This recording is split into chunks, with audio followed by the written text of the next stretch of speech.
नमस्कार, स्वागत है आपका हमारे खास कार्यक्रम नमस्कार एमपी में। आपके साथ एक बार फिर मैं हूं स्मिता।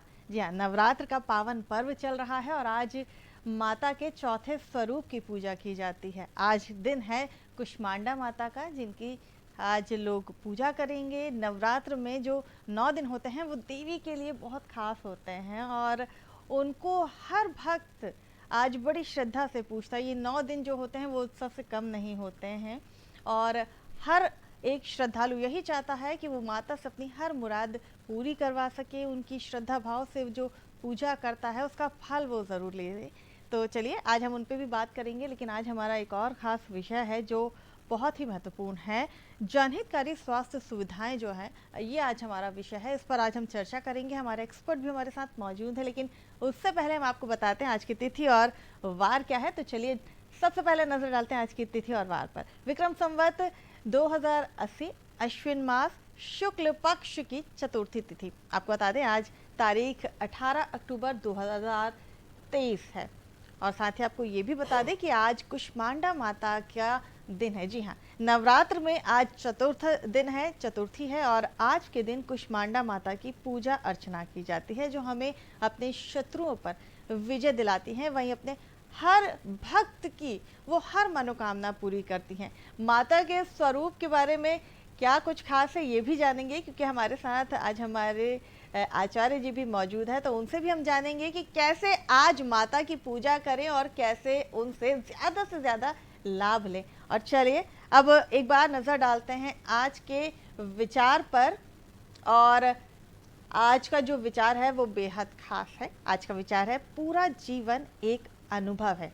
जी हाँ, पूरा जीवन जो हमारा है वो एक अनुभव होता है। आप जितने अधिक लोग प्रयोग करते हैं अपने जीवन में, वो उसे उतना ही बेहतर बनाता है। जी हाँ, तो हमेशा अपने जीवन में आप प्रयोग करते रहिए और अपने जीवन को हमेशा बेहतर बनाते रहिए। हालांकि कभी कठिनाइयों से हाथ नहीं मारना चाहिए। और अब रुक करेंगे हम इतिहास का। जी हाँ, आज 18 अक्टूबर है, लेकिन आज का जो दिन है वो वर्तमान है, लेकिन जो बीत गया है वो इतिहास होता है। और बीता हुआ पल जो होता है वो हमेशा कुछ खास यादें, कुछ खास इतिहास अपने पीछे छोड़कर जाता है। तो चलिए जानते हैं आज का इतिहास क्या है। 18 अक्टूबर आज के इतिहास पर एक नज़र डालते हैं और सबसे पहले हम बताएंगे 1922 का जो इतिहास है वो हम आपको बताएंगे। ब्रिटिश ब्रॉडकास्टिंग पर हम इसमें बताएंगे कि ये क्यों महत्वपूर्ण है। 1922 ब्रिटिश ब्रॉडकास्टिंग कॉरपोरेशन की आज के दिन स्थापना हुई थी, लेकिन 1922 में ये स्थापना हुई थी। साथ में 1972 में पहले बहुउद्देशीय हेलीकॉप्टर SA 315 का बेंगलोर में परीक्षण हुआ था। 1980 की अगर बात करें तो 1980 18 अक्टूबर के दिन पहली हिमालय कार रैली को मुंबई के ब्रेबॉर्न स्टेडियम से हरी झंडी दिखाकर रवाना किया गया था। 1998 की बात करें तो भारत और पाकिस्तान, जी हाँ, जो कट्टर दुश्मन कहे जाते हैं, एक दूसरे के विरोधी कहे जाते हैं, उन्हीं में आणविक खतरे रोकने के लिए सहमति बनी थी। क्या आप सोच सकते हैं कि पाकिस्तान और भारत के बीच भी कभी किसी बात पर सहमति बन सकती है? लेकिन 1998 में भारत और पाकिस्तान में आणविक खतरे रोकने के लिए सहमति हुई थी। 2004 की हम बात करें तो पाकिस्तान की कराची शहर में पूर्व पाकिस्तानी प्रधानमंत्री बेनज़ीर भुट्टो की मोटर कार रैली में हुए आत्मघाती हमले में 139 लोगों की मौत हुई थी और 450 लोग घायल हुए थे।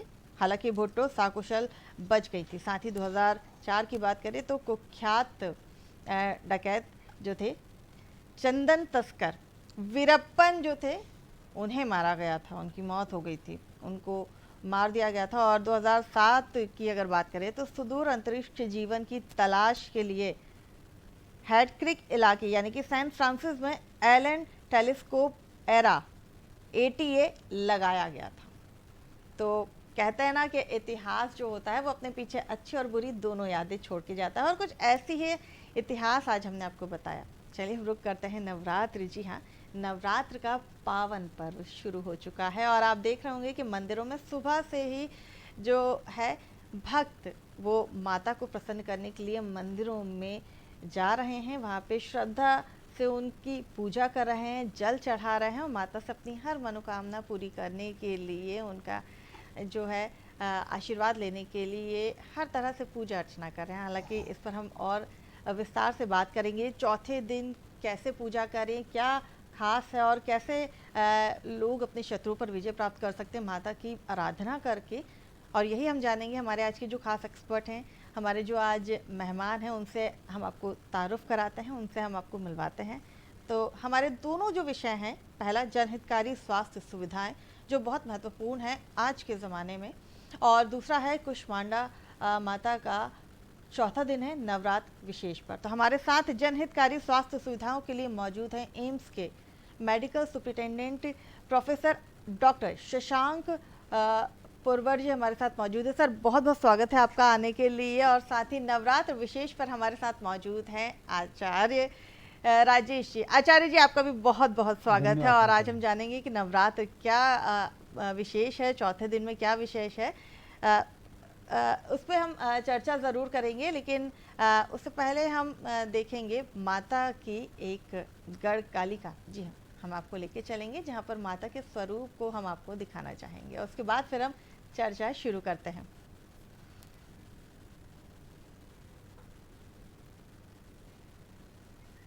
और हम आज आपको दिखाएंगे कि कैसे हम मंदिर हम जाएंगे। और आज हम आपको सबसे पहले पर्यटन पे लेके चलते हैं गढ़कालिका मंदिर। माता के स्वरूप के हम दर्शन करते हैं और फिर हम चर्चा की शुरुआत अपनी शुरू करते हैं। तो चलिए चलते हैं गढ़कालिका मंदिर। सुरा संपूर्ण कलशम रुधिराप्लुतमेव च दधाना हस्त पद्माभ्याम कुष्मांडा शुभदास्तु में। नवरात्रि के चौथे दिन देवी के कुष्मांडा स्वरूप की पूजा होती है। जब सृष्टि नहीं थी, चारों ओर अंधकार था, तब इन्हीं देवी ने ब्रह्मांड रचा था। इसीलिए सृष्टि की आदि स्वरूपा या आदि शक्ति इन्हें कहा गया। देवी की 8 भुजाएं हैं, 7 हाथों में कमंडल, धनुष, बाण, कमल पुष्प, अमृत पूर्ण कलश, चक्र और गदा हैं। 8वें हाथ में सभी सिद्धियों और निधियों को देने वाली जप माला है। संस्कृत में कुम्भड़े को कुष्मांड कहते हैं, इसीलिए देवी कुष्मांडा कहलाती हैं। इनका वास सूर्य मंडल के भीतर लोक में है। ब्रह्मांड की सभी वस्तुओं और प्राणियों में इन्हीं का तेज व्याप्त है। मां कुष्मांडा की उपासना से सिद्धियों में निधियों को प्राप्त कर समस्त रोग और शोक दूर होकर यश में वृद्धि होती है। मार्ग की बाधाएं दूर होती हैं। यदि मनुष्य सच्चे हृदय से इनका शरणागत बन जाए तो फिर उसे अत्यंत सुगमता से परम पद की प्राप्ति होती है। आइए मां की हृदय से उपासना करें। नवरात्रि की हार्दिक मंगल कामनाएं। जय माता दी।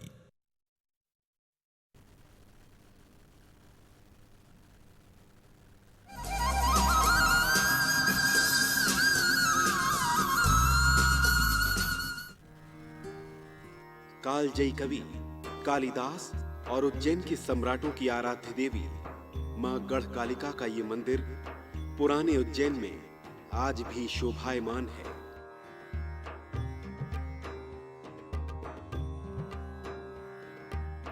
यह मंदिर जिस स्थान पर अवस्थित है, उस संपूर्ण क्षेत्र को ही गढ़कालिका क्षेत्र कहा जाता है।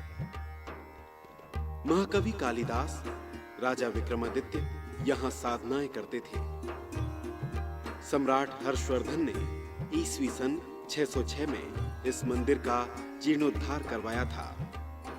सिंदूर युक्त भव्य प्रतिमा के मस्तक पर चंद्रमा सुशोभित है तथा दाएं बाएं महालक्ष्मी व महासरस्वती की प्रतिमाएं स्थापित हैं।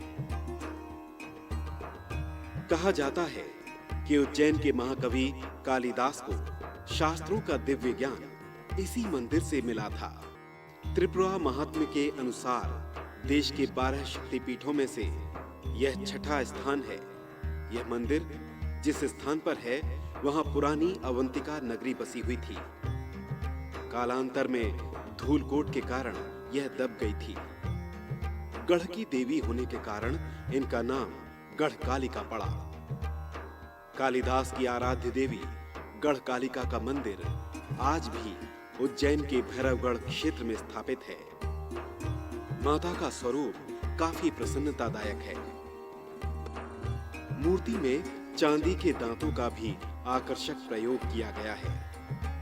माता की मूर्ति सिंदूर वर्णी है, जिसका प्रातः से ही स्नान, अभिषेक व श्रृंगार पंडितों द्वारा किया जाता है। मंदिर के अंदर गणेश जी की प्राचीन पौराणिक प्रतिमा है। सामने ही पुरातन हनुमान मंदिर है। इस मंदिर की रक्षा हनुमान जी की ये सेना 24 घंटे करती है।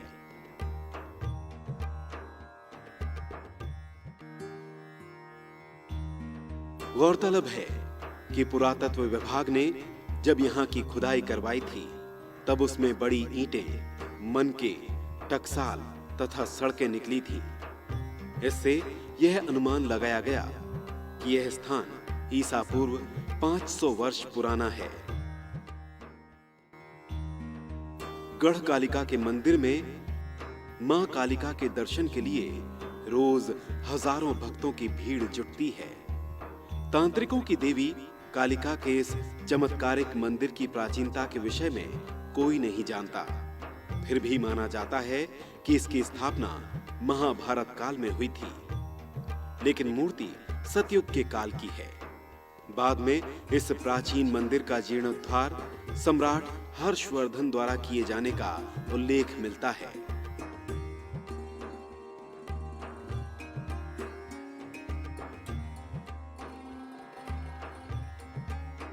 स्टेट काल में ग्वालियर के महाराजा ने इसका पुनर्निर्माण कराया।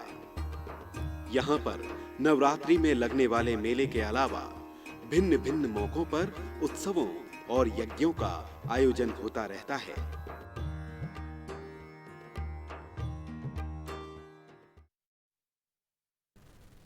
तो हमने आपको दर्शन कराया आज गढ़कालिका के, और कहते हैं ना कि जब भी सुबह की शुरुआत की जाए तो भगवान का आशीर्वाद और अपने माता पिता का आशीर्वाद हमें हर मुश्किल में आसानी जो है वो मुहैया कराता है। हम हर मुश्किल, हर चुनौती का आसानी से सामना करते हैं, अपने शत्रुओं पर विजय पाते हैं और अपनी हर इच्छा को हम पूरा करते हैं। इसीलिए कहते हैं कि जब दिन की शुरुआत हो तो भगवान के आशीर्वाद के साथ साथ अपने माता पिता का आशीर्वाद लें, और उसके बाद फिर हम आगे हमारे किसी भी कार्य को बिना डरे कर सकते हैं। तो चलिए चर्चा हम आज शुरू करते हैं, क्योंकि अब हमारा अगला जो हमारा कार्य है, जो हमारी चुनौती है, वो यही है कि हम कैसे लोगों को स्वास्थ्य सुविधा के लिए आज बता सकें, कैसे जनहितकारी जो स्वास्थ्य सुविधाएं हैं उनका वो लाभ ले सकते हैं। और यही जानने के लिए हमारे साथ हमारे एक्सपर्ट मौजूद हैं, एम्स के medical superintendent professor doctor Shashank Purwar ji. तो चलिए उनसे हम चर्चा अपनी शुरू करते हैं। सर, जब भी इलाज की बात आती है या जब भी हम बेहतर स्वास्थ्य सुविधाओं की बात करते हैं तो लोग प्राइवेट हॉस्पिटल की तरफ बढ़ते हैं, लेकिन जब एम्स का नाम आता है, जब मध्य प्रदेश में एम्स की स्थापना हुई और एम्स को यहाँ खोला गया, तो लोगों को बहुत उम्मीदें हुई। सबसे पहले तो मैं एम्स की बारे में ही आपसे जानना चाहूँगी। एम्स एक राष्ट्रीय महत्व का संस्थान है जिसको हम इंस्टीट्यूट ऑफ नेशनल इम्पोर्टेंस कहते हैं। ये इसीलिए सरकार ने बनाए थे कि जो थोड़ी सी डिस्पैरिटी है कि जिन राज्यों में स्वास्थ्य सुविधाएं अच्छी नहीं थी, उन राज्यों में एम्स की स्थापना हुई। सरकारी अस्पताल बदल रहे हैं। जो प्राइवेट हॉस्पिटल में एक होता था कि हम प्राइवेट हॉस्पिटल जाएंगे, ऐसा नहीं है। सरकारी अस्पताल भी जवाबदार हैं आज के समय में। और भीड़ इसलिए है, अगर घबराहट इसलिए कि वहाँ पे रश है, क्योंकि लोगों का विश्वास बढ़ रहा है अस्पतालों पे। और हमारे आज हम करीब 4 साढ़े 4 हज़ार से 5 हज़ार मरीज़ डेली आते हैं। घबराने की इसलिए ज़रूरत नहीं है कि अगर हम उस सिस्टम को समझें, हम चाहते हैं कि मरीज आज के समय में हर के पास स्मार्टफोन है, आप ऑनलाइन अपॉइंटमेंट ले लें तो आपको लाइन में नहीं लगना पड़ेगा। लेकिन हम ये भी समझते हैं कि ऐसे बहुत सारे लोग हैं जिनके पास स्मार्टफोन नहीं है। उनके लिए हमने बहुत सारी सुविधाएं की हैं कि आप सुबह जब आप आते हैं क्यू में, तो हमारे यहाँ के मे आई हेल्प यू पहने बहुत सारे जो आपके सेवक हैं या वॉलंटरी हैं और जो सिक्योरिटी वाले हैं, ये आपको अपने पास, उनके पास टैब्स हैं, उसमें वो आपका रजिस्ट्रेशन अस्पताल में करा देंगे जी। एक बार आपका रजिस्ट्रेशन हो जाता है तो आपकी एक यूनिक आईडी क्रिएट हो जाती है जो देश भर में मान्य है, और उस आईडी के साथ में आप पूरे साल इलाज करा सकते हैं। और आपका एक बार रजिस्ट्रेशन कार्ड जो बन जाएगा वो साल भर तक आपका वैलिड रहेगा। उसके बाद सर उसे रिन्यू कराना होगा हमें? रिन्यू नहीं कराना है, आपकी एक आईडी है, वो यूनिक आईडी जनरेट होती है जिसको हम सीआर नंबर कहते हैं, वो आपकी लाइफ लॉन्ग आईडी है। तो आपको बार बार रिन्यू कराने की ज़रूरत नहीं है। आप जब भी आएंगे आप उस आईडी से कभी भी आपके कागज़, आपके सारा ट्रीटमेंट का रिकॉर्ड अवेलेबल रहता है।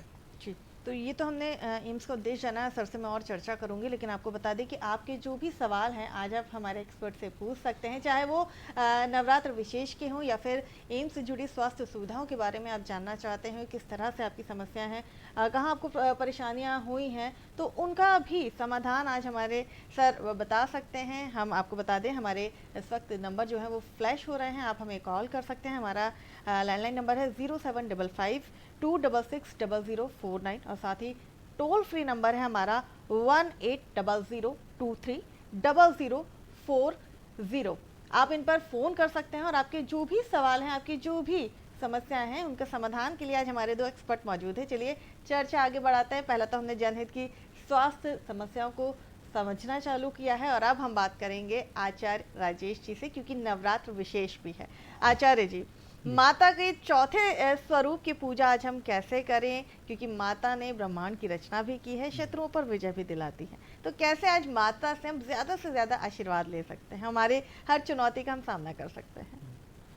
माता की पूजन वैसे तो पहले दिन से लेकर 10वें दिन तक बड़ा महत्वपूर्ण होता है, और इन 9 दिनों की जो हम साधना करते हैं वो प्रतिदिन एक एक दिन बढ़ती जाती है। जैसे हम पहले दिन साधना करते हैं तो हमारे अंदर एक दृढ़ता आती है, तो शैलपुत्री के माध्यम से हमें दृढ़ता आती है, और हमारा जो जीवन होता है वो किसी एक ध्येय के लिए जब हम आगे बढ़ रहे हैं तो उसमें वो सफलता प्रदान करती हैं। दूसरा दिन जब शुरू होता है तब वो ब्रह्मचर्य का दिन होता है, तो ब्रह्मचारिणी देवी की उस दिन आराधना की जाती है, और जब हम संकल्प लेकर किसी कार्य को करते हैं तो ब्रह्मचर्य का संबंध अकेले ब्रह्मचर्य से ही नहीं है, वहाँ ब्रह्म में चर्या अर्थात देवी की हम आराधना करते हैं तो उसमें जो जो हर्डल्स आते हैं वो सब दूर होना शुरू हो जाते हैं। तीसरा दिन विशेष रूप से जो होता है वो चंद्रघंटा देवी का होता है। जी। जब ब्रह्मचर्य धारण करते हैं तो हमारे अंदर साधना की शक्ति बढ़ती है, और साधना में आई हुई गुस्सा, उग्रता, ये सब शांत होती है चंद्रघंटा देवी के माध्यम से। और चौथी देवी जिनकी आप आराधना कर रहे हैं कूष्मांडा देवी, इनके स्वरूप में 8 भुजाएं, बाकी कोई 20 भुजी होती है, कोई अलग अलग होती हैं, तो इनकी 8 भुजाओं की बड़ी विशेषता होती है, और ये सारी बाधाएं दूर करती हैं, साथ ही शत्रुओं पर विजयश्री की प्राप्ति कराती हैं। शत्रु अर्थात काम, क्रोध, लोभ, मोह, मद, मत्सर, ये जो शत्रु होते हैं साधना में जो बाधक होते हैं जी। उन शत्रुओं पर जो विजयश्री की प्राप्ति कराती हैं वो कूष्मांडा देवी होती हैं। मालपुए और विशेष रूप से पेठे जो बनते हैं ये भोग इनको बड़ा प्रिय होता है, इसका इनको भोग लगाया जाता है।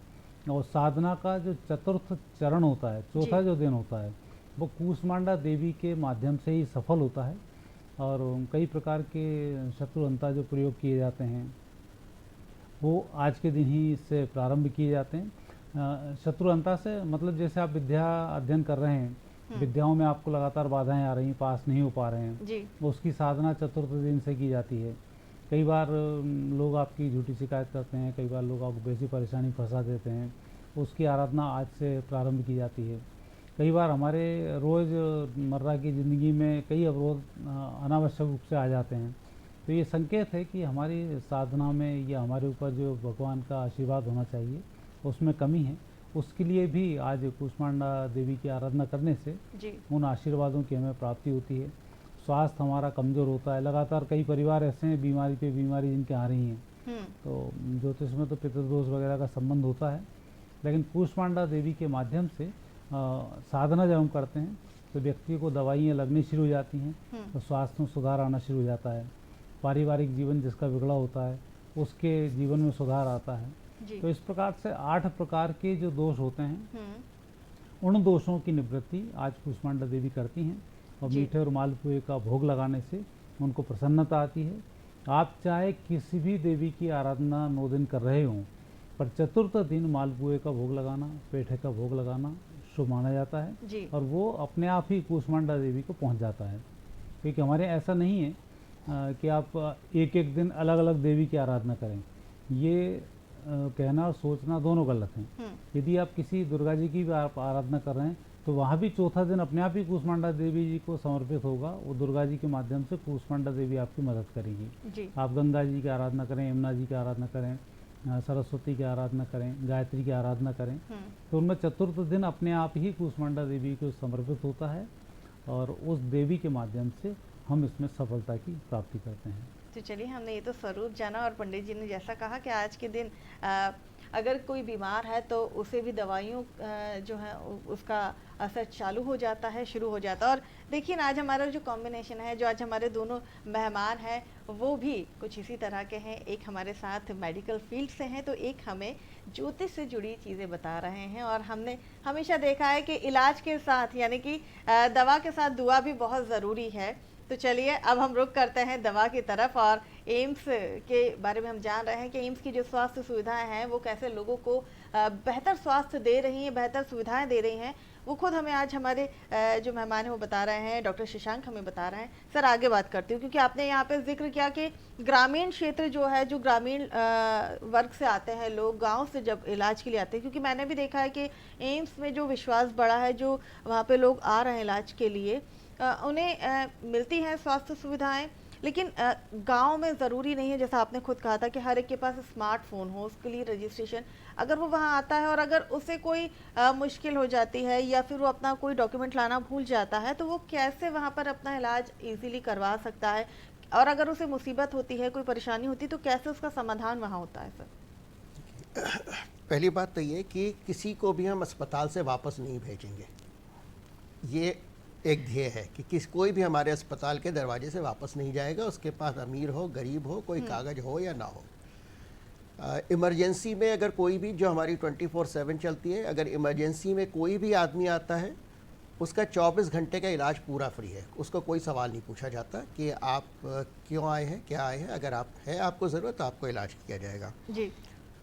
जो हमारे स्वास्थ्य सेवक हैं, जो सिक्योरिटी वाले हैं, जिनको वो सिर्फ सिक्योरिटी सेफ्टी के लिए नहीं है, वो इसलिए भी हैं कि उन्होंने एक पहना हुआ है, जो उन्होंने दिल से भी हमने पहनाया हुआ है कि आप मदद करने के लिए हैं। बहुत सारे हैं कि काउंटर हैं जहाँ पे आपकी मदद की जाएगी। और जो लाभार्थी हैं हमारे अस्पताल में, करीब 50% लोग हैं जो आयुष्मान भारत से जुड़े हुए हैं, तो उनको आयुष्मान के पैकेजेस हैं। सरकारी अस्पताल है, सारे सरकारी अस्पतालों की तरह जितनी सरकार की योजनाएं, चाहे वो जननी स्वास्थ्य सुरक्षा योजना हो या राष्ट्रीय बाल कन्या योजना हो, जितनी भी योजनाएं, उन योजनाओं का भी हमारे यहाँ उनको सबको लाभार्थ मिलता है जी। तो मुझे नहीं लगता कि किसी को भी एम्स में आने से डरना चाहिए। एम्स में जो इसको भी तकलीफ़ है बिल्कुल आए और उनको सबसे अच्छा और सस्ता इलाज है। लेकिन सस्ते का मतलब ये नहीं कि कॉर्पोरेट में जाना है। देश की सबसे अच्छे इंस्ट्रूमेंट, देश की सबसे अच्छी फैकल्टी आपको एम्स में मिलेगी। और शायद यही वजह है कि वहाँ पे जो लोगों का विश्वास है, हमने देखा है वो बड़ा है, जो भीड़ है वो बहुत बड़ी है। इवन कोरोना काल जब निकला था उस वक्त भी हमने देखा था, तो वहाँ भी हमने देखा था कि जो एक डॉक्टरों का जो डेडिकेशन था, उन्होंने वहाँ छुट्टियाँ नहीं ली थी, वहाँ पे बहुत बेहतर तरीके से लोगों का इलाज ज़रूर किया गया था। सर, तो ये तो हमने देखा भी है। आगे और मैं जानना चाहूँ, क्योंकि आपने QR कोड की बात की थी, और साथ ही मैं चाहूँगी कि अगर वहाँ की कोई हेल्पलाइन नंबर है तो वो भी आप हमारे दर्शकों को बताएं, ताकि वो उस चीज़ को नोट कर सकें, कैसे वहाँ पे वो अपना ऑनलाइन रजिस्ट्रेशन भी करा सकते हैं। सर, जो हमारे एम्स भोपाल की वेबसाइट है, कोई भी उसकी वेबसाइट पर जाए, वहाँ पर आपको कोई डेडिकेटेड नंबर मिल जाएंगे। जो हमारे मेडिकल सोशल सर्विस ऑफिसर्स हैं उनके नंबर हैं, उस पर अवेलेबल हैं। आज गूगल पे, प्ले स्टोर पे एक ऐप है, एम्स भोपाल स्वास्थ्य ऐप, जिसको अभी अपनी सुविधाओं के लिए पुरस्कार भी मिला है। आप उस ऐप को डाउनलोड करें। उस ऐप के थ्रू आपको लाइन में लगना नहीं पड़ेगा, जो मैं आपको पहले ही बता रहा था। उसके थ्रू आपको सारी सुविधाएं अवेलेबल हो जाती हैं। यानी बहुत इजी हो गया है, और ऐसा नहीं है कि इलाज के साथ में वहाँ तकनीक का उपयोग नहीं किया जा रहा, बल्कि मुझे लग रहा है कि एम्स से जितना ज़्यादा टेक्निक का वो किया जा रहा है, उससे हम समझें कि एक कॉलर हमारे साथ जुड़ गए हैं, संजय। संजय जी, बहुत बहुत स्वागत है आपका। आपका सवाल आप पूछें। क्या मैं सर से पूछना चाहता हूँ कि ये जो गवर्नमेंट की जो योजनाएं चल रही है, आयुष्मान भारत योजना, ये जो चला रहे, क्या सही में ये जब ये लोग क्लेम करने आते हैं तो उनको वो फैसिलिटी मिल पाती है? क्या ऑन पेपर ही रहता है सिर्फ? ये मैं सर से पूछना चाहता हूँ। इसके बारे में थोड़ा डिटेल्स में बात कीजिएगा। ऑन पेपर में रहने का कोई सवाल ही नहीं उठता। हमारे यहाँ आयुष्मान भारत के डेडिकेटेड काउंटर्स हैं, और आयुष्मान भारत में जो भी मरीज आता है, अगर उसके पास अपनी समग्र आईडी या आयुष्मान भारत का कार्ड है तो कोई कारण नहीं कि उसको इलाज आयुष्मान भारत में ना मिले। सर बिल्कुल ऐसा नहीं है कि वहाँ पर इलाज नहीं हो रहा है। क्या इलाज को लेकर या फिर वहाँ की जो सुविधाएं हैं उनको लेकर आपका कोई सवाल है इसके अलावा? संजय जी, चलिए लगता है उनसे हमारा संपर्क टूट गया और उम्मीद है कि उन्हें अपने सवाल का जवाब मिला होगा। लोगों के बहुत सारे ऐसे सवाल होते हैं जो जानना चाहते हैं और यही वजह है कि हमने हमारा ये कार्यक्रम फ़ोन इन भी करा हुआ है। चलिए अब बात करते हैं भगवान की। जी हाँ, अब बात करेंगे दुआ की। आचार्य जी, लोग पहले दिन से घट स्थापना करते हैं और आज चौथा दिन, हालांकि बहुत संक्षेप में मैं इस बात को समझना चाहूँगी, घट स्थापना कितनी ज़रूरी होती है? क्या बिना घट स्थापना के अगर हम माता की आराधना करते हैं तो क्या माता तक वो आराधना नहीं पहुंच पाएगी? नहीं, आराधना तो पहुंच जाती है।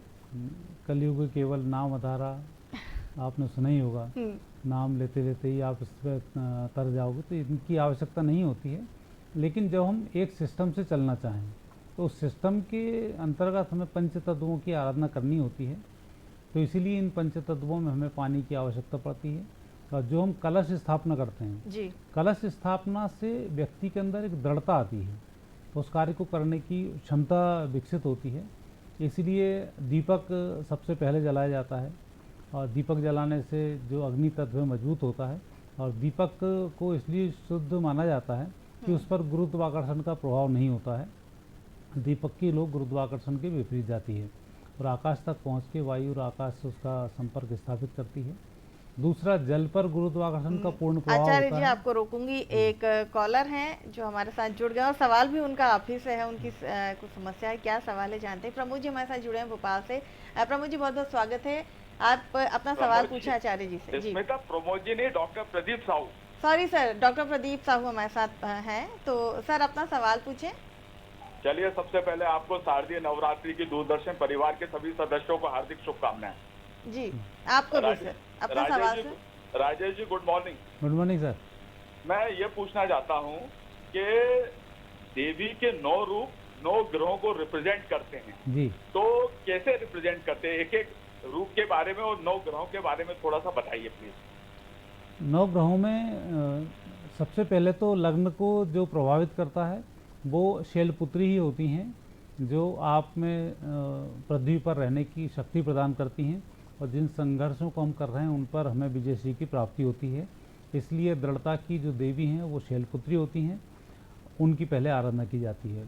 दूसरी, ब्रह्मचारिणी जो देवी होती हैं, ये ब्रह्मचारिणी देवी वैसे तो नवग्रहों का ही प्रतिनिधित्व करती हैं, परंतु इनके ऊपर मुख्य रूप से जो प्रभाव होता है वो बुद्ध का प्रभाव होता है ब्रह्मचारिणी देवी के ऊपर। और तीसरा जो विशेष दिन होता है, ये विशेष दिन है चंद्रघंटा देवी जी का, जिन पर चंद्रमा का प्रभाव होता है। चौथा, कूष्मांडा देवी जी पर इनका विशेष जो प्रभाव होता है मंगल का प्रभाव होता है। पांचवा, स्कंद माता जो विद्यार्थियों को शक्तियाँ प्रदान करती हैं, इस पर विशेष रूप से गुरु का प्रभाव होता है। छठवा जो दिन होता है कात्यायनी देवी जी का होता है। कात्यायनी देवी पारिवारिक जीवन में सफलताएं प्रदान करती हैं। जिन कन्याओं के विवाह नहीं होते हैं कात्यायनी देवी की आराधना करती हैं, उनके विवाह हो जाते हैं और उसका जो प्रतिनिधित्व करती हैं वो शुक्र करता है। सप्तम जो देवी होती हैं, ये विशेष रूप से सप्तम देवी सबसे अधिक महत्वपूर्ण मानी जाती हैं और नवग्रह नहीं, हमारे यहाँ ज्योतिष शास्त्र में 81 ग्रहों को मान्यता दी गई है। तो चूँकि नवग्रह पृथ्वी के पास हैं इसलिए नवग्रहों की हम चर्चा करते हैं, परंतु 81 ग्रहों का हमारे ऊपर प्रभाव होता है और ये जो प्रभाव होता है काल रात्रि के माध्यम से होता है। इसलिए जब भी हम कोई रत्न धारण करते हैं रात्रि में उस रत्न को नहीं उतारते हैं, क्योंकि सूर्य के प्रभाव में अन्य ग्रहों की किरणें पृथ्वी पर नहीं आती हैं और रात्रि के समय में वो सारी आती तो 24 घंटे हैं, लेकिन रात्रि के समय में जो हम रत्न धारण करते हैं वो उन ग्रहों के की किरणों के एब्जॉर्व करते हैं और शरीर में हमारे उतार देते हैं। तो ये जो काम होता है काल रात्रि के माध्यम से होता है और काल रात्रि इसलिए राहु और केतु की विशेष रूप से मान्य इसमें मानी गई हैं। फिर होती हैं सिद्धिदात्री। तो सिद्धिदात्री का जो प्रभाव है वो प्रभाव विशेष मंगल पर भी होता है, वो प्रभाव विशेष सूर्य पर भी होता है और वही प्रभाव व्यक्ति के अन्य 81 ग्रहों पर भी होता है। तो इसलिए सिद्धिदात्री जो देवी होती हैं वो पूर्ण रूप से नवग्रहों और 81 ग्रहों को मान्य होती हैं। इस प्रकार से इनकी साधनाएं करने से इन ग्रहों का उत्तम प्रभाव हमारे ऊपर मंत्र के जाप के माध्यम से पड़ जाता है। मुझे उम्मीद है कि आपको अपने सवाल का जवाब मिला होगा। आचार्य जी, एक और कॉलर हमारे साथ जुड़े हुए हैं, सुभाष पटेल जी भोपाल से। सुभाष जी, बहुत बहुत स्वागत है, अपना सवाल पूछें आप। मैडम बहुत बहुत सुप्रभात आप सभी को। जी सर। मैं ये जानना चाह रहा हूँ, जैसे आम नागरिक है या वो नवरात्रि में घट स्थापना नहीं करता है, तो वो नॉर्मल किस तरह की पूजा करें ताकि उसे माता जी का आशीर्वाद प्राप्त हो? तो आशीर्वाद तो प्राप्त आप जिस रूप में भी साधना करेंगे उस रूप में प्राप्त हो जाता है, परंतु जब साधना का विषय आता है, नवरात्रि हमारे यहाँ दो मानी जाती हैं, एक चैत्र नवरात्रि होती है और एक ही शारदीय नवरात्रि होती हैं। जब हम चैत्र नवरात्रि की साधना करते हैं उस समय हमारी चेतना शुद्ध होती है और भगवान राम का जन्म होता है, जो शुद्ध चेतनामयी हैं, जिनकी चींटी के घुंघरुओं की भी वो आवाज़ सुन लेते हैं। तो चैतन्यता की प्राप्ति चैत्र नवरात्रि से होती है। और इस नवरात्रि में आपने देखा होगा कि यहाँ पर हम रावण का वध करते हैं। तो ये जो नवरात्रि होती है ये हमारे आत्म तत्व की शुद्धि के लिए होती है। और जब हम शुद्धि के लिए कोई साधना करना शुरू करते हैं तो उस समय में हम कोई भी मंत्र का कभी भी जाप करें, दीपक यदि प्रज्वलित रहेगा विशेष इन 9 दिन के अंदर, तो दीप प्रज्वलित करके आप साधना करेंगे तो आपकी साधना में बहुत आसानी होगी। साधना आप कभी करके देखना, बिना दीपक के साधना करना और दीपक प्रज्वलित करके साधना करना, आपको पता ही नहीं पड़ेगा। 9 दिन में आपने 1.25 लाख और लोग तो करोड़ों तक जाप कर देते हैं, वो हो जाता है। और बिना इसके करेंगे तो उतने जाप करने में आपको थोड़ी दिक्कत आएगी। और दीपक की विशेषता है, वो जिस जगह भी जलता है तो उसकी रोशनी एक निश्चित एरिया तक 100 मीटर के आसपास तक उसकी फैलती है और काफ़ी दूर तक दिखाई देता है। और उस रेडिएशन में जो भी व्यक्ति वर्क करता है तो उसके ब्रह्मरंध्र के ऊपर एक विशेष प्रभाव पड़ता है और ब्रह्मरंध्र उसका एकाग्रचित होता है। और उससे जब वो साधना करना शुरू करता है तो मंत्र का पूर्ण प्रभाव व्यक्ति को प्राप्त होता है। और इसीलिए दीपक के साथ साधना करने का विधान हमारे यहाँ लाखों वर्षों से चला आ रहा है। चलिए, तो मुझे उम्मीद है कि सुभाष जी आपको आपके सवाल का जवाब मिला होगा। हमें कॉल करने के लिए बहुत बहुत धन्यवाद। और क्योंकि फलाहार बहुत ज़रूरी होता है, व्रत में बहुत ज़रूरी होता है, लेकिन किस तरह से व्रत में हम फलाहार करें, इसके लिए भी हमारे आज एक्सपर्ट जुड़ी हुई हैं, हमारी डाइटिशियन डॉक्टर विनीता पांडे हमारे साथ इस वक्त फ़ोन लाइन पर मौजूद हैं। मेवाड़ा जो हैं, माफ़ कीजिए, डॉक्टर विनीता मेवाड़ा हमारे साथ हैं, डाइटिशियन। उनसे हम जानते हैं कि फलाहार हम किस तरह से करें, नवरात्र में अपनी डाइट का कैसे ध्यान रखें। डॉक्टर विनीता, बहुत बहुत स्वागत है।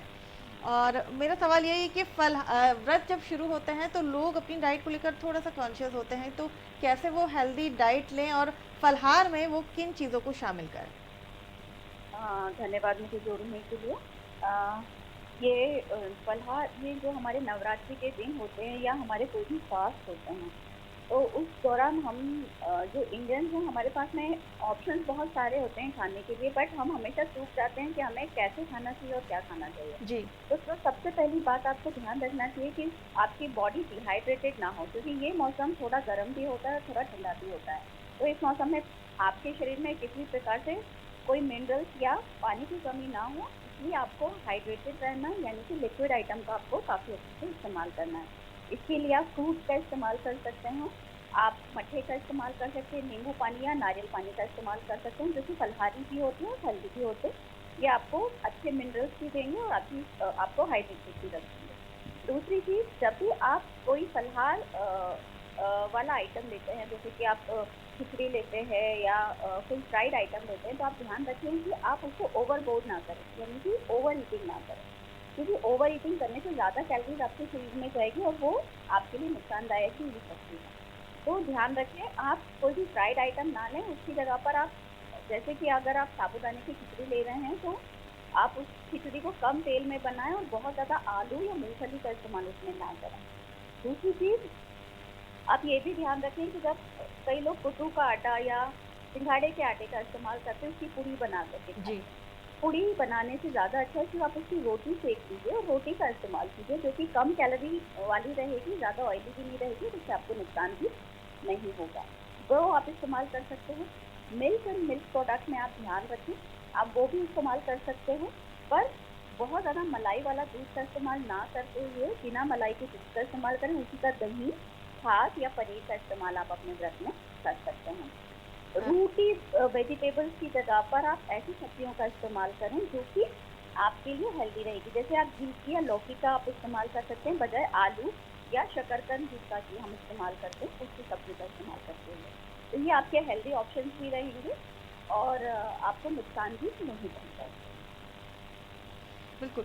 विनीता जी, एक सवाल और मैं आपसे पूछूंगी, कई लोग जो है वो व्रत बहुत टफ, मतलब बहुत कठिन उसमें रखते हैं, दिन भर में एक बार वो सिर्फ फलाहार करते हैं, तो बीच में क्या वो किस तरह की डाइट ले सकते हैं या फिर क्या चीज़ें अपनी शामिल करें ताकि उनमें एनर्जी बनी रहे, उन्हें किसी तरह से डिहाइड्रेशन ना हो? जी बिल्कुल सही सवाल है आपका। जो कुछ लोग सिर्फ 24 आवर्स में एक ही बार खाना खाते हैं क्योंकि उन्होंने वो पैटर्न बना रखा है अपने व्रत का, तो उसमें आपको ध्यान रखें कि दिन भर उनको हाइड्रेटेड भी रहना है, तो वो लिक्विड ऑप्शन ज़्यादा इस्तेमाल कर सकते हैं क्योंकि वो खाएंगे तो कुछ नहीं खाएंगे, वो सिर्फ एक ही बार। तो इसलिए लिक्विड को यदि आप इस्तेमाल कर रहे हैं तो जैसे कि मैंने बताया मट्ठे का इस्तेमाल आप कर सकते हैं, नींबू की शिकंजी का इस्तेमाल कर सकते हैं, नारियल पानी का इस्तेमाल कर सकते हैं, मिल्क शेक किसी भी प्रकार का फ्रूट शेक का आप इस्तेमाल कर सकते हैं जो कि आपको एनर्जेटिक भी रखेगा और आपको कहीं कोई न्यूट्रिएंट्स की कमी भी नहीं होगी इस दौरान। साथ में ध्यान रखें कि जब आप कोई चीज़ खाते हैं, जिस भी समय आप ले रहे हैं, आप वो रात में ले रहे हैं या शाम में ले रहे हैं, तो एकदम से ईटिंग करने की कोशिश ना करें, एकदम से खाना ना खाएं, तो वो आपको नुकसान कर सकता है। आप उसको स्लोली लेना स्टार्ट करें, पहले आप हल्के स्नैक्स का इस्तेमाल करें और देन उसके बाद आप कोई हेल्दी आइटम का इस्तेमाल करें। तो ये पैटर्न यदि आप इस्तेमाल करेंगे तो आप हेल्दी भी रहेंगे और आपको नुकसान भी नहीं। बहुत बहुत शुक्रिया विनीता जी, हमारे साथ जुड़ने के लिए बहुत बहुत धन्यवाद। आपने बहुत महत्वपूर्ण जानकारी हमें दी है कि जो फलाहार है वो हम किस तरह से करें और साथ ही जो लोग सिर्फ एक टाइम फलाहार करते हैं वो दिन भर क्या ले सकते हैं ताकि उन्हें कमज़ोरी महसूस ना हो, ना ही उनकी बॉडी डिहाइड्रेट हो। ये हमने जाना हमारी डाइटिशियन डॉक्टर विनीता मेवाड़ा से। चलिए अब रुक करते हैं स्वास्थ्य सुविधाओं का। शशांक सर, आपके पास आऊँगी। एम्स में अगर मैं देखूँ तो इलाज में कौन कौन से इलाज इसमें शामिल है, क्योंकि हमने देखा है कि भोपाल में टीबी हॉस्पिटल अलग है, कैंसर हॉस्पिटल अलग है, स्पेसिफाई इलाज वहाँ पर होता है एक स्पेसिफाई बीमारी के लिए, लेकिन एम्स के जब इलाज की हम बात करते हैं, एम्स में इलाज की हम बात करते हैं, तो वहाँ पे कौन कौन से ट्रीटमेंट्स जो हैं वो वहाँ पर किए जा रहे हैं सर? मैडम, एम्स में किसी एक पर्टिकुलर बीमारी के लिए इलाज नहीं बना, जैसे आपने बताया कि एक टीबी क्लिनिक है या एक कोई कैंसर अस्पताल है शहर में जी, इस तरह से नहीं है। हमारे यहाँ 42 विभाग हैं और 42 विभागों में सारे बीमारियों का इलाज होता है। साथ में एक डेडिकेटेड आयुष ब्लॉक भी है जिसमें आयुर्वेदा, यूनानी, सिद्धा, होम्योपैथी, ये एक अलग से जितने नए एम्स बने उनमें ये डेडिकेटेड सुविधा है। तो समरी यही है कि आपको किसी भी बीमारी के लिए आप एम्स में आ सकते हैं, कोई एक पर्टिकुलर के लिए आपको नहीं आना पड़ेगा। दूसरी चीज़, एक छत के नीचे आपको सारे इलाज उपलब्ध हैं, चाहे वो मेडिकल सुविधाएं हो या सर्जिकल सुविधाएं हो, तो वो आपको सारी सुविधाएं उपलब्ध हैं। एक बहुत अच्छी चीज़ है कि हमारा ये उद्देश्य है कि हम लगातार कोशिश कि आप किसी भी मरीज को अस्पताल में आने के बाद अस्पताल से बाहर ना जाना पड़े, चाहे वो किसी भी जांच सुविधा के लिए हो या दवाइयाँ लेने के लिए हो। शायद ये हमारा अकेला अस्पताल होगा जहाँ पर अमृत फार्मेसी और जन औषधि के 6 काउंटर्स हैं। कैंसर ब्लॉक में एक अलग काउंटर है, मेन ओपीडी में अलग काउंटर है। तो आपको एक बार कैंपस में आप आ जाएंगे तो आपको कहीं भी बाहर नहीं जाना पड़ेगा किसी भी सुविधा के लिए। जी सर, हमने ये भी देखा है कि वहाँ पे मतलब अब आयुर्वेद से जुड़ी चीज़ों का भी वहाँ इलाज होता है, जैसा आपने कहा कि इस वे भी है। लेकिन एक कॉलर हमारे साथ जुड़ गए हैं भोपाल से, आशीष खरे जी, उनका सवाल है, तो चलिए उनसे जानते हैं। आशीष जी, बहुत बहुत स्वागत है आपका। अपना सवाल पूछें सर, क्या आप जानना चाहते हैं? मेरा प्रश्न ये है कि समझाने के बाद भी जी, पानी जमा करने से बाहर नहीं आते हैं, पूरा पोखर में पड़ रहते हैं, पानी पड़ता है, सफाई नहीं करते हैं। मेरी आवाज आ रही है आपको? जी जी आशीष जी, आपका सवाल हमें सुनाई दे रहा है। हाँ ना, तो देखो लोग तो बाहर आ नहीं रहे हैं, तो मच्छर तो पढ़ा लिखा होता नहीं कि भाई जिसके सफाई उसका तो नहीं काटे, जिसके सफाई में इसको काट लें। जी, तो जब लोग बाहर नहीं आ रहे हैं बातों से, तो कम से कम ऐसा नहीं होता कि हम मच्छर को प्रशिक्षित कर दें, ये उन्हीं के काटा जिनके पानी जमा है। जी सर, क्योंकि लोगों को सचेत करना जरूरी है ना, तो सरकार इसके लिए क्या कर रही है, लोगों को जागरूक करने के और क्या करने जा रही है? जी क्या सवाल नहीं समझ सर एक्चुअली उनका सवाल यही है कि एम्स में जो इस वक्त फैसिलिटीज़ हैं उनमें से, क्योंकि हम देख रहे हैं कि इस वक्त डेंगू भी बहुत फैल रहा है और साफ सफाई कितनी एम्स में है, क्योंकि सरकारी हॉस्पिटल का जब भी नाम आता है तो लोगों के जहन में या दिमाग में आता है कि वहाँ पे साफ सफाई नहीं होती है, गंदगी बहुत होती है।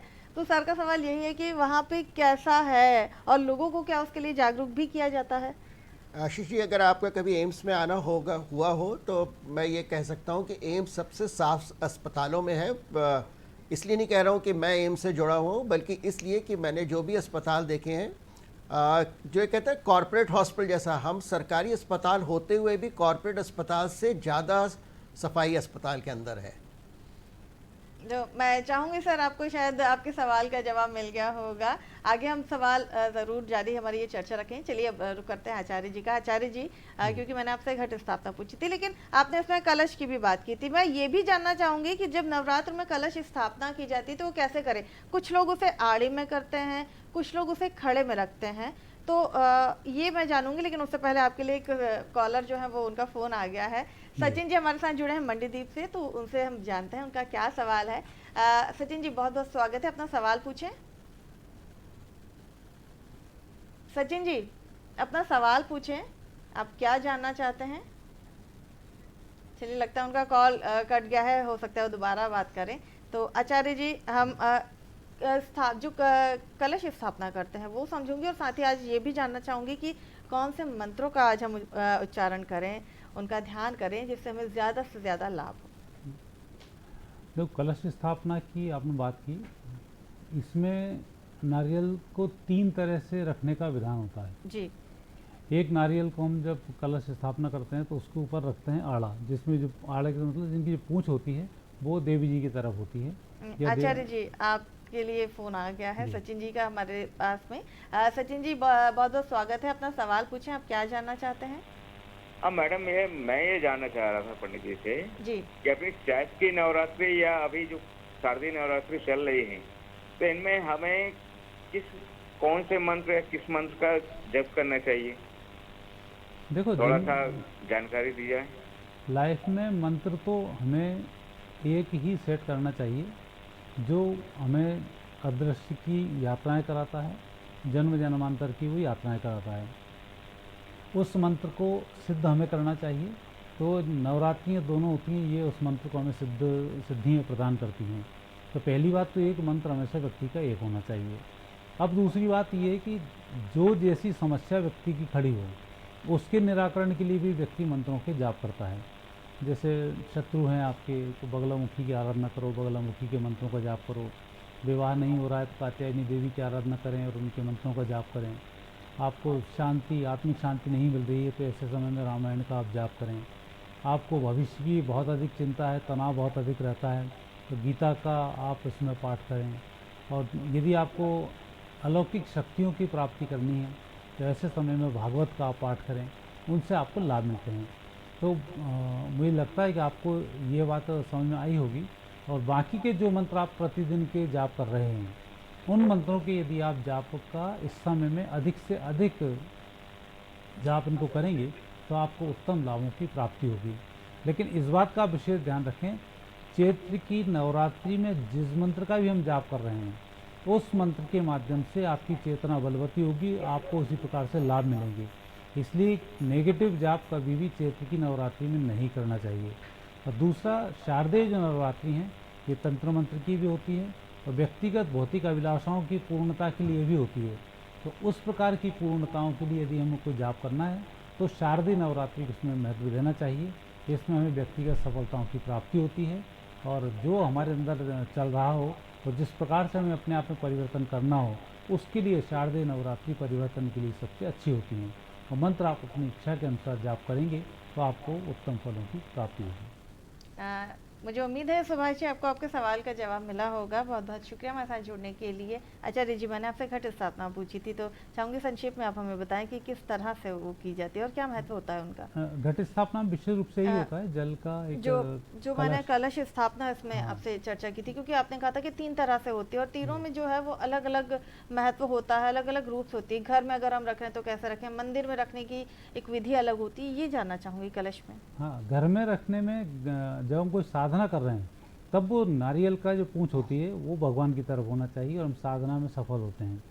ऑफिस में यदि हम कलश स्थापना करते हैं तो वहाँ पर नारियल ऐसा रखना चाहिए, खड़ा रखना चाहिए, पूंछ ऊपर हो, बाकी का उसका सिरा नीचे होना चाहिए।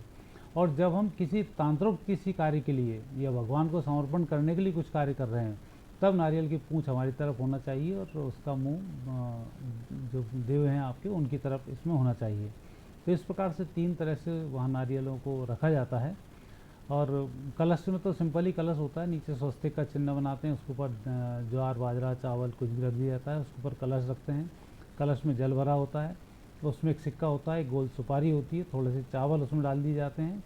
कलश को स्थापित करके उसके गले पर मूली आटी बांध दी जाती है जी। कलश के ऊपर स्वस्तिक का चिन्ह बनाया जाता है। फिर 5 पत्ते आम के, अशोक के या पान के पत्ते रखकर उसके ऊपर नारियल स्थापित कर दिया जाता है। फिर कलश को भोग लगाकर उसकी आरती कर दी जाती है। इस प्रकार से कलश स्थापना होती है। और जल के जो देवता वरुण देवता हैं वो हमारी साधना को सफल करने में हमारी मदद करते हैं, इसलिए कलश स्थापना बहुत आवश्यक होती है। जी, तो हमने समझा कि जब भी आप कलश स्थापना करें तो वो कैसे करें, क्योंकि कई बार लोग अपने घर में शक्ति की आराधना के लिए उसे खड़ा भी रखते हैं। तो मुख्य रूप से जब भी आप अपने घर में स्थापना कर रहे हैं तो उसे आड़े में रखें, ऑफिस में कर रहे हैं तो पूंछ ऊपर की तरफ रखें जैसा आचार्य जी ने हमें बताया, और अगर आप तांत्रिक सिद्धि के लिए कर रहे हैं तो पूंछ को अपनी तरफ और मुख को उसके अपने देव की तरफ करें। तो हमने ये समझा। अब चलिए अब बात करते हैं वापस से दवा की। शशांक सर, आप ही के पास मैं आऊँगी वापस से, क्योंकि जब भी इलाज की बात आती है, एम्स मैंने खुद भी अपना एक पर्सनल एक्सपीरियंस देखा है कि डॉक्टर बहुत डेडिकेटेड है, ऐसा नहीं है। जो वहाँ पे लोग आते हैं उन्हें किस तरह की समस्या होती है, क्योंकि कई बार हम ये भी देखते हैं कि लोग परेशान बहुत होते हैं, उनके पास में उन्हें रिपोर्ट्स के लिए इधर उधर भागना पड़ता है। और आपने जैसा कहा कि वहाँ पे 42 जो हैं उन बीमारियों का वहाँ इलाज होता है, तो उसके लिए लोगों को कितना परेशान होना पड़ता है। जब ऑनलाइन रजिस्ट्रेशन की हमने बात की, वो उसमें इंक्लूड होता है क्या? उन्हें उसमें उस डिपार्टमेंट की पूरी इन्फॉर्मेशन मिलती है या हॉस्पिटल पहुँच के उन्हें उन सारी चीज़ों के बारे में जानकारी आसानी से मिलती है? स्वास्थ्य ऐप से आपको अस्पताल की सारी जानकारी मिल जाएगी। अगर आप वेबसाइट एक्सेस करते हैं तो आपको वेबसाइट पे सारे डिपार्टमेंट, कंसल्टेंट सबकी जानकारी मिल जाएगी जी। जो रिपोर्ट के लिए भटकना पड़ता है उस पर मैं एग्री नहीं करूँगा, क्योंकि अगर आप डिजिटली जुड़ रहे हैं ऐप के थ्रू तो आपको उस ऐप पे अपनी आपको रिपोर्ट PDF आपको मिल जाएगा जो आप कहीं से भी प्रिंट ले सकते हैं। हम ये मानते हैं कि हर किसी के पास शायद स्मार्टफोन नहीं है, तो उसके लिए हमने अलग से काउंटर बनाए हुए हैं कि जहाँ पे वो रिपोर्ट के लिए डेडिकेटेड काउंटर है, आप वहाँ रिपोर्ट अपनी ले सकते हैं।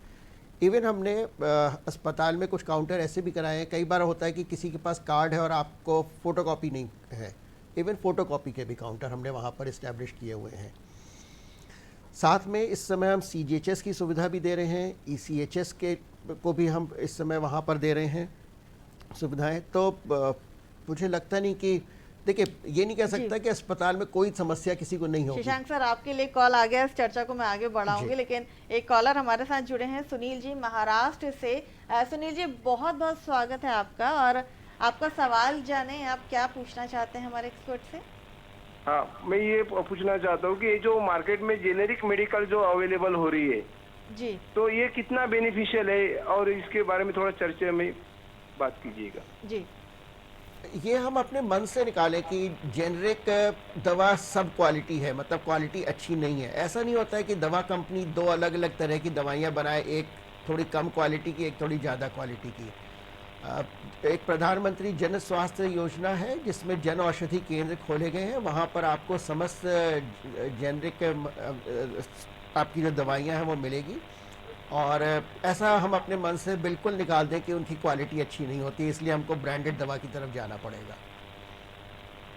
तो उम्मीद है मुझे सुनील जी आपको आपके सवाल का जवाब मिला होगा, यानी कि सर जेनरिक दवाइयों का भी उतना ही असर होता है, और मुझे लगता है कि उसके प्रमोशंस भी बहुत हो रहे हैं, ऐसा है?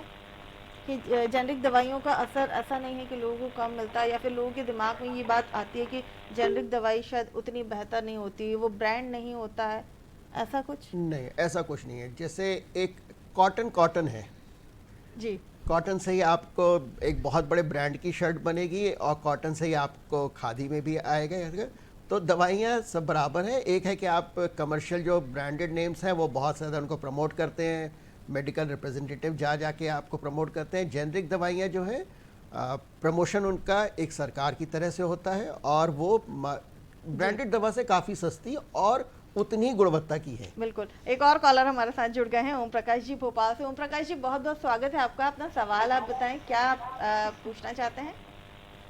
सर से मेरा ये सवाल है कि कोई व्यक्ति भोपाल शहर के बाहर का है और उसका सीरियस एक्सीडेंट हो जाता है सड़क दुर्घटना में, तो एम्स में ट्रॉमा सेंटर में वो एडमिट होना चाहता है, तो उसकी भर्ती प्रक्रिया क्या होगी और क्या उसका इलाज फ्री होने की कौन सी सुविधाएं एम्स के अंदर हैं? कृपया उसके बारे में जानकारी दें जिससे कि कोई उसका पैसा खर्च ना हो। ऐसी क्या सुविधाएं एम्स के अंदर हैं, प्लीज बताएं। धन्यवाद।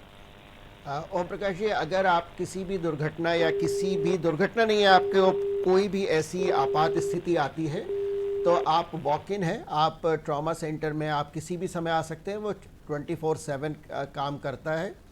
आपकी जो खर्चे की बात है, एम्स ने प्रबंधन ने पहले 24 घंटे का इलाज बिल्कुल फ्री किया हुआ है। ये मान के कि कई बार इस स्थिति में भी लोग आते हैं कि जिनके पास पैसे नहीं है, तो कोई आपसे किसी भी तरह के पैसे नहीं मांगेगा।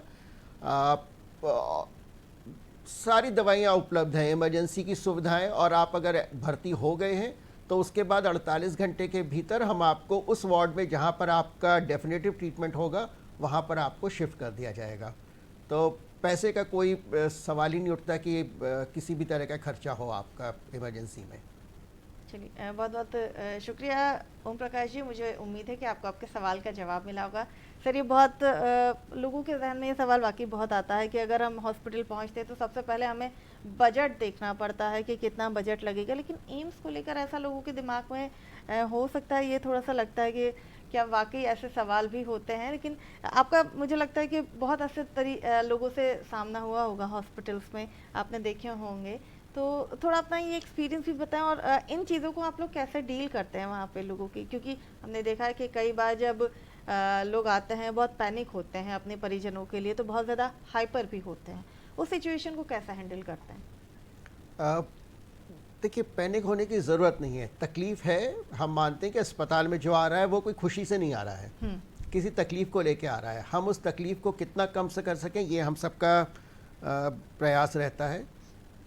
एक तकलीफ़ जो लोगों को रहती है वो ये कि क्या होता है कि लोग किसी अस्पताल में भर्ती हैं ऑलरेडी, वहाँ पर आईसीयू में है। आपको रोकूंगी मैं, एक और कॉलर आपसे एक सवाल पूछना चाहते हैं। अशोक जी हमारे साथ जबलपुर से। अशोक जी, बहुत बहुत स्वागत है आपका। जी, पूछिए अपना सवाल। जी मैडम जी, मैं सर से ये जानना चाहता हूँ कि साधारण दवाइयाँ जैसे बी कॉम्प्लेक्स के इंजेक्शन वगैरह हैं, तो ये ग्लैक्सो के जो आते हैं, तो ये जाने दवाइयों की दुकान में मिल सकते हैं क्या, या नहीं मिलते हैं तो हमको कहाँ से मिलेंगे? आपने एक कंपनी का नाम लिया कि ग्लैक्सो का इंजेक्शन जन औषधि में नहीं मिलेगा। जन औषधि में सरकार ने एक अपना सिस्टम बनाया हुआ है जहाँ से इन्वेंट्री आती है, तो वो आपको पर्टिकुलर ब्रांड का इंजेक्शन जन औषधि में नहीं प्राप्त होगा। चलिए, उम्मीद है आपको आपके सवाल का जवाब मिला होगा। सर, अपनी बात पूरी रखें आप। जी, कई बार होता है कि मरीज किसी दूसरे अस्पताल में भर्ती है और वहाँ से अब शिफ्ट होना चाहते हैं। इन सबको हमारा एक आग्रह है कि अनलिमिटेड सुविधाएं नहीं हैं, हम कितनी भी कोशिश कर लें। अगर हमारे यहाँ इस समय करीब 1160 बेड हैं और 120 बेड्स आईसीयू के, हमेशा ये तकलीफ़ रहती है कि बेड आपके भरे हुए हैं। अगर आप अपने मरीज को शिफ्ट कराना चाहते हैं तो आप सीधे मत आएँ।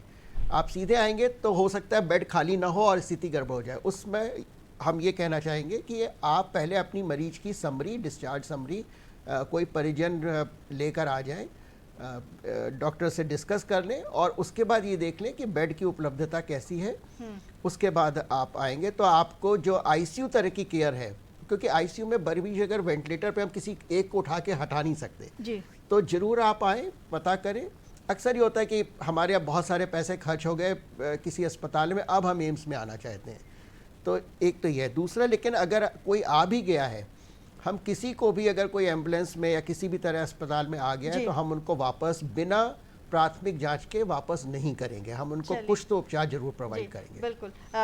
मैं यहाँ पर रोकना चाहूँगी और आप दोनों का शुक्रिया भी अदा करना चाहूँगी, बहुत बहुत शुक्रिया, क्योंकि अब समय ने हमें बांध दिया। हालांकि ये विषय ऐसा था कि जिस पर हमें चर्चा और भी करनी थी, लेकिन आप दोनों का आने के लिए बहुत बहुत शुक्रिया। और दोनों विषय हमारे लिए बेहद खास थे। तो मुझे उम्मीद है कि दवा के साथ दुआ का जो असर होता है वो आज हमने आपको बताया है। और एम्स में आपको अपने मरीज को सीधे लाने की ज़रूरत नहीं है। अगर आपको उसे ट्रांसफ़र कराना है उस हॉस्पिटल में, तो आप उसकी समरी ला सकते हैं। ये बहुत अच्छी बात हमें सर ने बताई। और आप वहाँ पर एडवांस टेक्नोलॉजी यानी कि वहाँ पर ऐप्स हैं जिनके माध्यम से आप अपना रजिस्ट्रेशन भी करा सकते हैं और साथ ही आप यहाँ पर चीज़ें और भी कर सकते हैं। तो उम्मीद है आपको हमारा कार्यक्रम अच्छा लगा होगा। इसी के साथ मुझे दीजिए इजाज़त। नमस्कार।